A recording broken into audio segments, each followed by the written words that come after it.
James Wandis, James the Wine Guy, a beautiful wine. This is a Manzanilla coming from Spain. Stay tuned for this review.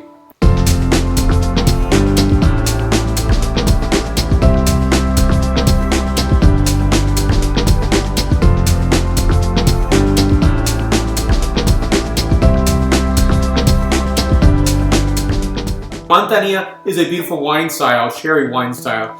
And for me, I'm really, I haven't really always appreciated Manzanilla. I thought it was too dry. A very, very well suited wine for food. And I think for me, I look back at some wine varieties that I thought were just okay. And then at a certain point, you just really crave them and you really are seeking them out. Le Grain, maybe Petit Rouge. Some people would say that's probably not for them.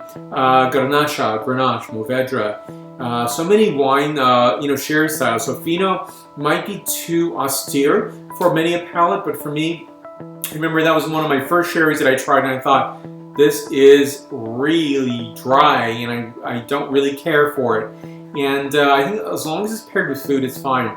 But when it's not, it's a little more difficult to, very much, I would say, enjoy.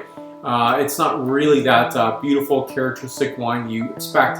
And, tasting through maybe some Pedro Jimenez, it's really, very different styles in sherry. And tasting through those different stylizations, you really come upon honing in on what you want first. But also, don't give up on the drier styles because I think they're quite fantastic.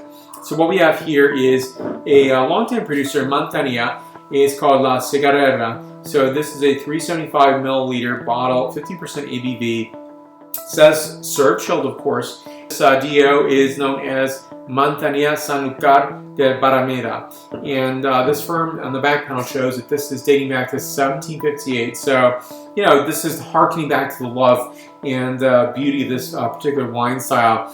And going through Spain, I think, it's not, it's not the younger person's drink. Of course, that's gin and tonics. Ginebra y Tónico, but for me that's not really, I do enjoy a gin and tonic occasionally, but it is not my drink of choice in many ways because, I think spirits for me is just, I can only have so many, right?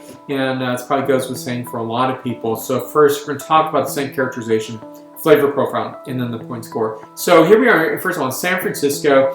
It's been a really hot year. It's the short sleeve shirts, which I don't, don that often. But for me, it's really unbearable at times in terms of we don't have air conditioning. And so a lot of places in the U.S. or around the world have air conditioning. So I'll need to get an air conditioning unit if things don't change in terms of this pattern of heat year-round.